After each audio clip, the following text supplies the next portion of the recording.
In Canada, we find that they're charging us over 200% for dairy products. You know about that. 250% for dairy products. Tariff. In less than 48 hours, more than 200 containers of American cheese worth close to $3 billion were flat out rejected by Canada, sent back like unwanted cargo. Ottawa's sudden activation of a 300% tariff instantly turned every ton of U.S. cheese into commercial waste, uncompetitive, unsellable, and unable to cross the border. Overnight, hundreds of tons of dairy products that once sat on foreign supermarket shelves began flooding back into the American market, slapped with discount stickers. But behind those markdowns lay an unspoken truth. Much of it was aging stock, near expiration, already rejected by other international buyers. On Wisconsin farms, frustrated farmers are dumping milk down the drain, and at big box retailers like Walmart and Target, an aggressive price war is erupting. The White House has stayed completely silent, as though this crisis didn't just hit. This isn't simply a tariff retaliation. It's a calculated strike at the heart of U.S. agriculture, leaving American consumers as the final dumping ground for products the rest of the world refused.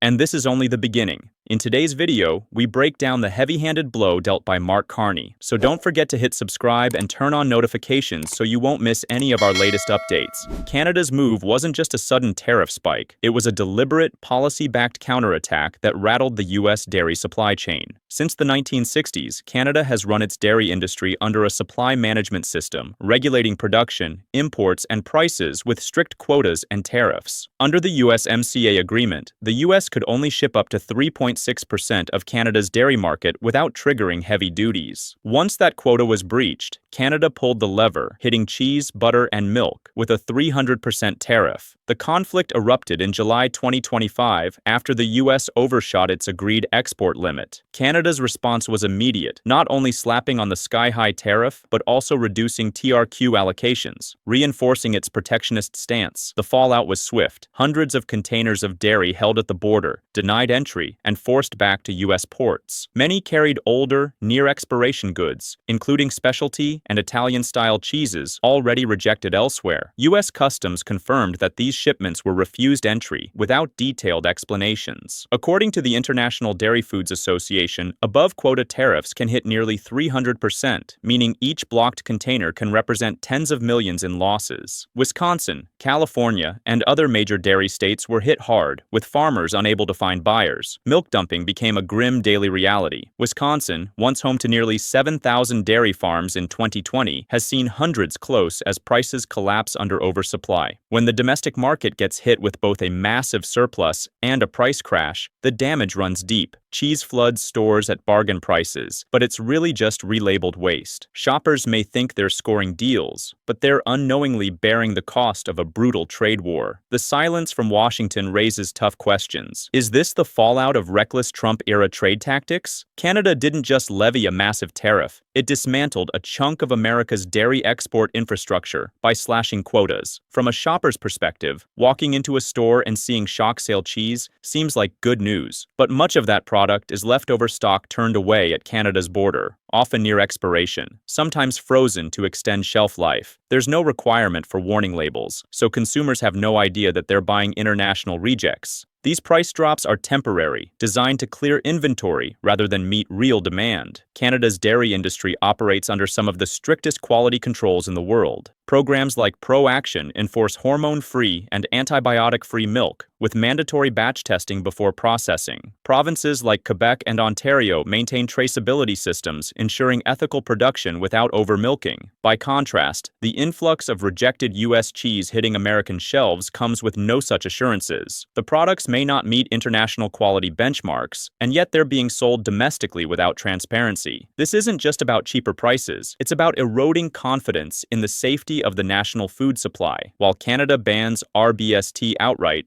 U.S. markets are being filled with unchecked goods, passed along to buyers without disclosure. Corporations like Land O'Lakes and Kraft are being squeezed as cold storage fills up, warehouse fees spike, and shipping costs climb. They're offloading surplus fast, but they're not telling the public how bad the situation is, fearing brand damage. The National Milk Producers Federation recently warned that, as of mid-2025, U.S. dairy had lost $7 billion due to retaliatory tariffs from Canada and Mexico, combined with skyrocketing supply supply chain costs. That figure isn't just a financial red flag. It's a sign the entire system is at risk. Industry boards have begged the White House for intervention, but so far, there's been no concrete rescue plan, just vague promises. Some experts warn the U.S. dairy sector could face collapse within a year without emergency measures. In Wisconsin, proposals have emerged to buy up surplus cheese and hand it out to residents for free, but these are band-aid fixes. They don't address the root problem: America's inability to protect its dairy exports in a hostile trade environment. Canada's action didn't just hit wallets, it hit trust. Farmers lost faith as their milk was wasted. Consumers are now questioning whether what's on their shelves is safe or even fresh. Unless Washington steps in with funding, structural reforms, and transparency rules on product origins, this crisis won't stop at the farm gate. It will bleed into the nation's overall confidence in its food supply. Canada's hardline quality enforcement contrasts sharply with the U.S.'s reactive dumping, exposing a dangerous gap in oversight. While Ottawa acted decisively to protect its dairy farmers, Washington has failed to counter or negotiate effectively. The absence of a response sends a message to other nations, and they're listening. The European Union, Japan, and Australia are now reviewing their dairy import policies, considering restrictions on U.S. goods. The EU has already listed $72 billion worth of American exports, including cheese, as potential targets for retaliatory tariffs if Washington doesn't adjust its dumping practices. At home, shoppers still believe they're grabbing bargains. But in reality, they're consuming goods the global market has already refused. There's no labeling, no transparency, and no safeguards to keep near-expired imports out of the domestic supply chain. The U.S. food system, once seen as a model of reliability, is showing cracks at every level. Farmers are drowning in losses, corporations are scrambling to adapt, and supermarkets are taking financial hits. More damaging than the money lost is the public's declining trust in both the government and the supply chain. This is no longer about one tariff. It's about whether Washington can manage a nationwide agricultural crisis without letting it spiral into collapse. Will they defend the dairy industry or let it fail quietly to avoid political backlash? The cheese debacle is no longer just an economic story. It's a test of leadership, food safety, and national policy integrity. If Washington doesn't act fast, what began as a few containers of rejected cheese could be remembered as one of the most costly turning points in U.S. agricultural history. Farm by farm, family by family, Americans are watching every trade move closely, knowing their livelihoods and what ends up on their dinner tables are on the line.